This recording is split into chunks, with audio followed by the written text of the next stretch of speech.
This week's parsha has a strange directive in it. Tamim tiyeh im Hashem Elokecha. What exactly does it mean to be tamim?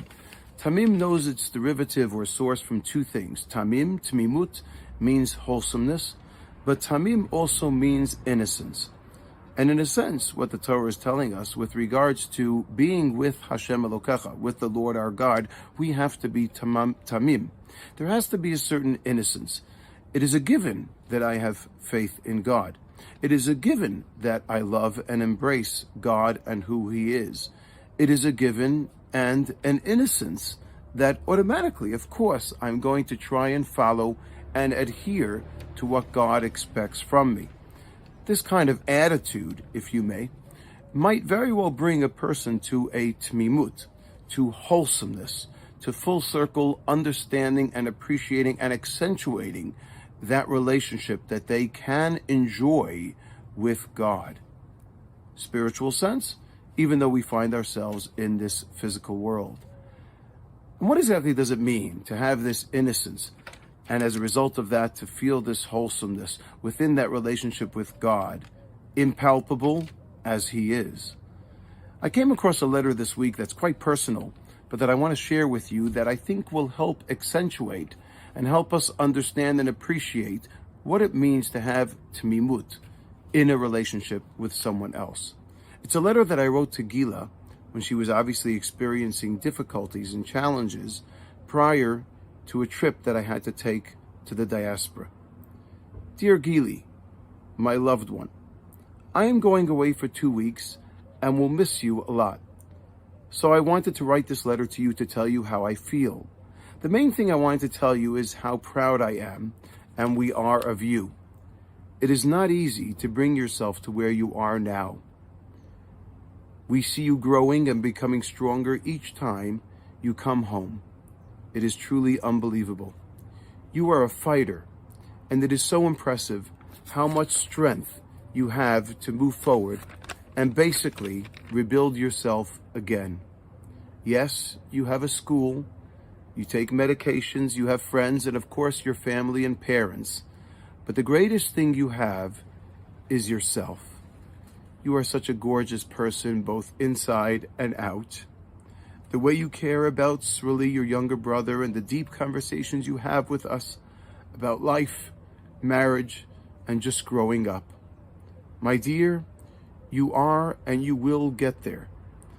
I could be wrong, but I kind of feel that you leave the Shabbat table when everyone is around because you look around and think everyone is so good. Will I ever be like all of them? Gili, you are the best, and the only thing you should continue to work on becoming is more of yourself, because you have strength and you are such a beautiful personality. Yesterday you came down and dancing, you began to say, I am and believe in myself. I love myself. You go, girl. Never forget that we believe in you wholeheartedly, and never forget to believe in yourself. There is a lot there to believe in.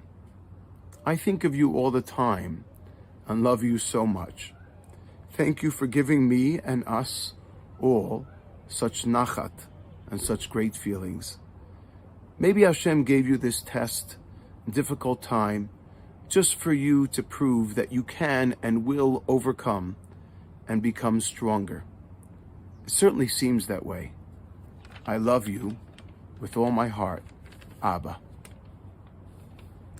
Perhaps this is what it means to have tmimut, wholesomeness, the love that someone has for someone else, unconditionally, without any expectations in return, an innocence that simply exists because it's there, a love that is innate, that does not need to be ignited, but rather exists because it's natural. I think this is what the Torah means. The same type of love, the same type of belief and faith that Baruch Hashem, I feel good that I was able to demonstrate in this letter to dear Gili, and I wish I could continue to do so every day with her alive. But it's nice to be reminded of it.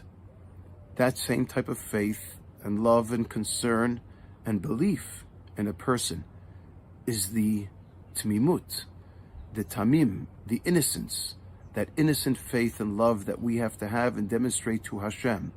And hopefully, as a result of it, will bring us to tmimut, a wholesomeness and a wholehearted allegiance to God as well. That seems to be what the Torah expects of us. It seems to be the Jewish way, and certainly seems to have demonstrated itself as the Gila way.